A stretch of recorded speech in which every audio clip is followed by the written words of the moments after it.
1159 ಕೊಟ್ಟ ತಕ್ಷಣ ಇಮಿಡಿಯೇಟ್ಲಿ 48 ಗಂಟೆ ಒಳಗಡೆ ನಾವು ವಿತರಣೆ ಮಾಡ್ತಾ ಇದೀವಿ ಸರ್. ಸೊ ಇಲ್ಲಿ ಏನಾಗಿದೆ ಸರ್, ಅರ್ಜಿಗಳು ಯಾವುದು ಬಾಕಿ ಇಲ್ಲ ಸರ್, ಎಲ್ಲರೂ ಬೇಡಿಕೆ ಕೊಟ್ಟಿದ್ದೀಯಾ? ಕೊಟ್ಟಿದ್ದೀವಿ ಸರ್. 5 ದಾಖಲಾತಿಗಳು ಆಮೇಲೆ ಏನಾಗಿದೆ ಅದನ್ನೆಲ್ಲ ಡೀಟೇಲ್ ಕೊಡಕ್ಕಾಗಲ್ಲ. ಹೋಬಳಿ ವೈಸ್ ಇಷ್ಟು ಜನ ಕೊಟ್ಟಿದೆ ಅಂತ ಬಂದ್ರೆ ಯಾವುದು ಬೇಡಿಕೆ ಇಲ್ಲ ಅಲ್ಲ ನಿಮ್ ಗಮನಕ್ಕೆ. ಅದೇನು ಆನ್ಲೈನ್ ಅಲ್ಲಿ ಬರುತ್ತೆ, ಅದೇನು ಮುಚ್ಚುಮರ ರೈಟಿಂಗ್ ಅಲ್ಲಿ ಏನಿಲ್ಲ, ಆನ್ಲೈನ್ ಅಲ್ಲೇ ಫೀಡ್ ಆಗಿರ್ತದೆ. ಹೋಬಳಿ ವೈಸ್ ಉದಯಪುರ ಅದೇ ನಲ್ಲಿನಲ್ಲಿ ಒಬ್ಬರಿಗೆ ಎಷ್ಟು ಕೊಟ್ಟಿದೆ, ಬಾಗೂರು ಒಬ್ಬರಿಗೆ ಎಷ್ಟು ಕೊಟ್ಟಿದೆ, ಆಮೇಲೆ ಕೆಲವು ಸಬ್ಸಿಡಿ. ಇನ್ನೊಂದು ಇಲ್ಲಿ ಜನನಾದ ಆಗಿಲ್ರಿ 3956 ಮಕ್ಕಳು ಜನನ.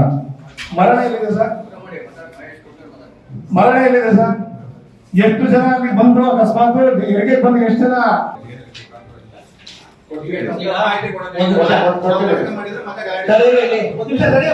ಆರೋಪಗಳನ್ನ ಮಾಡಬಾರದು. ಈಗ ಒಂದು ನಿಮಿಷ ಕೇಳಿ, ಇವತ್ತು ಸಾರ್ವಜನಿಕ ಆಸ್ಪತ್ರೆಯಲ್ಲಿ ಇಷ್ಟು ಸೇವೆ ದೊರೆಯುತ್ತದೆ. ಹಿಂಗೆ ನೀವುಗಳು ಹಿಂಗೆಲ್ಲ ಚರ್ಚೆ ಮಾಡ್ಕೊಂಡು ಈ ತರ ಮಟ್ಟಕ್ಕೆ ಇದ್ರೆ ಅಲ್ಲಾಗ್ತಕ್ಕಂಥ ಸ್ಥಿತಿ ಆಗ್ತದೆ. ಇಲ್ಲಿ ಯಾರು ಏನ್ ನೋಡಿಲಿ ಅವ್ರ ಫೋರ್ಸಬಲಿ ನಾನು ಇರ್ಲೇಬೇಕು ಅಂತ ಹುದ್ದೆನಲ್ಲಿ ಇರೋರಲ್ಲ. ಯಾಕೆಂದ್ರೆ ಇವತ್ತು ಜವಾಬ್ದಾರಿಯುತವಾಗಿ ನಡೆಸ್ತಾ ಇದ್ದಾರೆ. ಅದು ಪ್ರೋತ್ಸಾಹ ನೀಡೋ ನಿಟ್ಟಿನಲ್ಲಿ ನಾವಿರ್ಬೇಕು. ಹಾಸ್ಪಿಟಲ್ಗಳ ವಿಚಾರಗಳಲ್ಲಿ ಇಲ್ದ ಹೋದ್ರೆ ವ್ಯತ್ಯಾಸಗಳಾದ್ರೆ ಅದ್ ಪರಿಣಾಮ ಜನರಿಗೆ ತೊಂದರೆ ಆಗ್ತದೆ. ಸಮಾಧಾನಗಿರಿಯಾ 1,75,00,000 ಯಾವುದು ಅವೆಲ್ಲ ಅದ್ಯಾವುದೋ ಪೇಪರ್ ಆಧಾರ ರಹಿತವಾದಂತ ಆರೋಪಗಳು ಮಾಡಬಾರದು. ರೈಟಿಂಗ್ ಅಲ್ಲಿ ಕೊಡಿ, ಅದನ್ನ ಮಾಡಲ್ಲ. ಯಾಕೆಂದ್ರೆ ನಿಮ್ ತರೀಕ್ ಸರ್ಟಿಫಿಕೇಟ್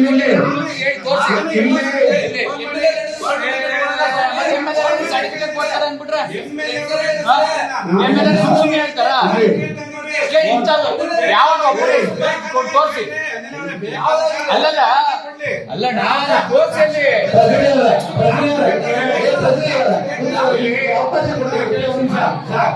ಸರ್ ಇಲ್ಲಿ ಪ್ರೋಸೆಸ್ ಅಧ್ಯಕ್ಷರಿಗೆ ಅಹವಾಲು ಇದೆ ಸರ್. ಅಧ್ಯಕ್ಷ ಇಲ್ಲಿ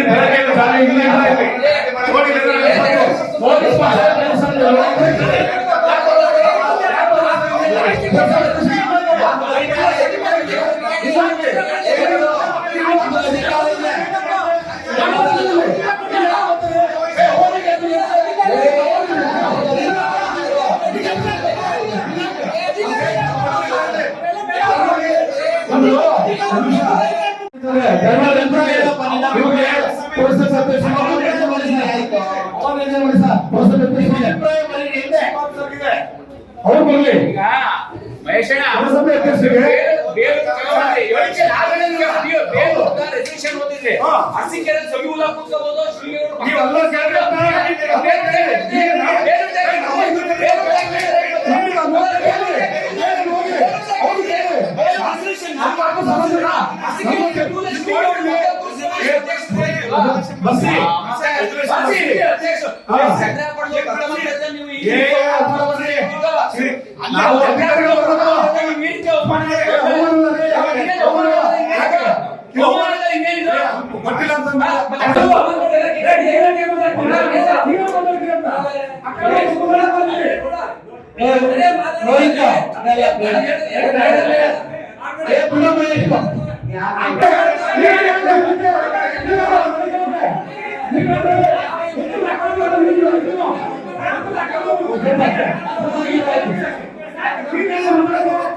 ಇವರು ನನ್ನ